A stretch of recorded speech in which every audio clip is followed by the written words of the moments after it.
Welcome back, friends. Today, we've got some absolutely wild news that just dropped in US politics, and it could reshape how Americans view power, influence, and accountability. The Justice Department has just released millions of pages of previously hidden documents connected to Jeffrey Epstein, the convicted sex trafficker whose network spanned decades. These documents mention powerful people, including Donald Trump, and the reaction has been explosive.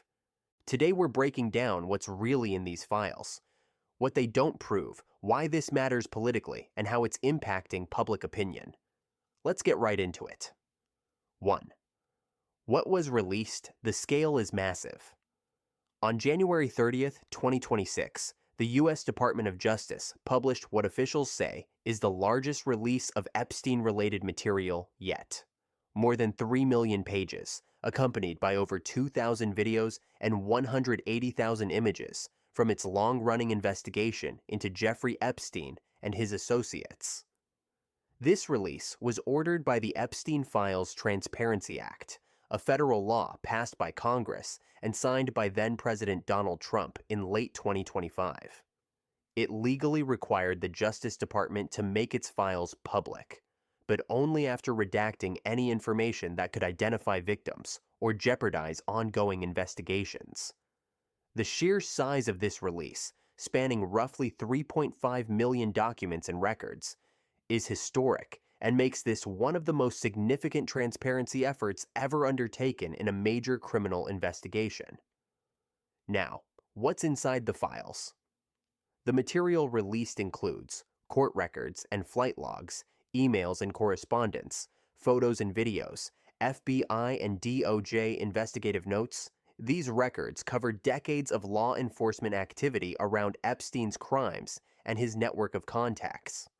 Among those mentioned in the documents are political figures, business leaders, and celebrities, including Donald Trump, Bill Clinton, Elon Musk, and others. But it's crucial to understand what this means and doesn't mean. What the files say about Trump. His name appears in the files hundreds of times, but experts and officials are clear that mentions do not equal criminal wrongdoing or proof of involvement in Epstein's crimes. Many of these references come from emails, news clippings, and records shared among investigators, not from evidence showing Trump committed a crime. In fact, during the press briefings about the release, the Justice Department emphasized that some references contain unfounded and false allegations submitted to the FBI before the 2020 election, and that they have been included in the release because the Transparency Act required it, not because they represent verified evidence.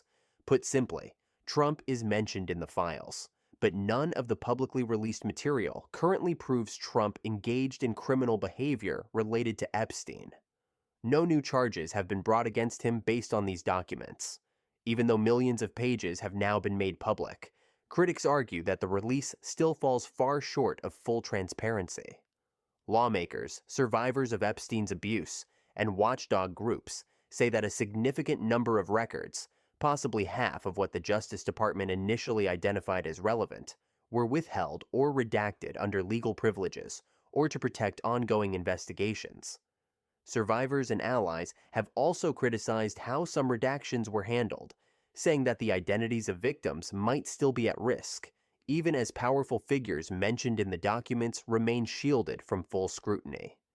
These tensions have sparked a broader debate over whether the government is truly being transparent or whether public pressure and politics are shaping what gets released and what doesn't. Now, the released documents do reveal disturbing patterns and provide new details about Ghislaine Maxwell's role in Epstein's operations, showing her active involvement in recruitment and manipulation of victims, information survivors and advocates have long sought. They also include new contact lists, communications, and logistical records connecting Epstein to a wide range of powerful figures, even if those connections are social, not criminal. This complexity is part of why the files remain politically explosive. They fuel public curiosity, distrust, and debate over how transparent powerful institutions truly are. Why this matters? Politically, historically, and personally first. This release shows how transparency laws can reveal government archives that were previously hidden from the public. Millions of pages of material paint a much broader picture of how law enforcement investigated Epstein and Maxwell over the years. Second, the political implications are real. Many voters see the Epstein files as symbolic of elite protection and secrecy, especially when high-profile names keep surfacing. Even if the mentions don't imply guilt, they shape public perception, and that affects approval ratings, trust in institutions, and how future elections unfold. Third, the controversy continues to raise deep questions about power. Who gets protected? Who gets prosecuted? And how much of the truth does the public really deserve to see? Now, we have reached a moment where transparency, power, and public trust collide. The Epstein Files release is one of the biggest revelations in recent U.S. political history, not because it proved who did what, but because it forced an unprecedented look into decades of investigations, connections, and unanswered questions. Now more than ever, people are asking, will the rest of the files ever be released? What else might be in the documents that haven't been published yet? And how will this affect politics going forward? If you found this breakdown useful, leave a like. It really helps the channel. And if you want more deep dives into US politics, hit subscribe so you don't miss the next one.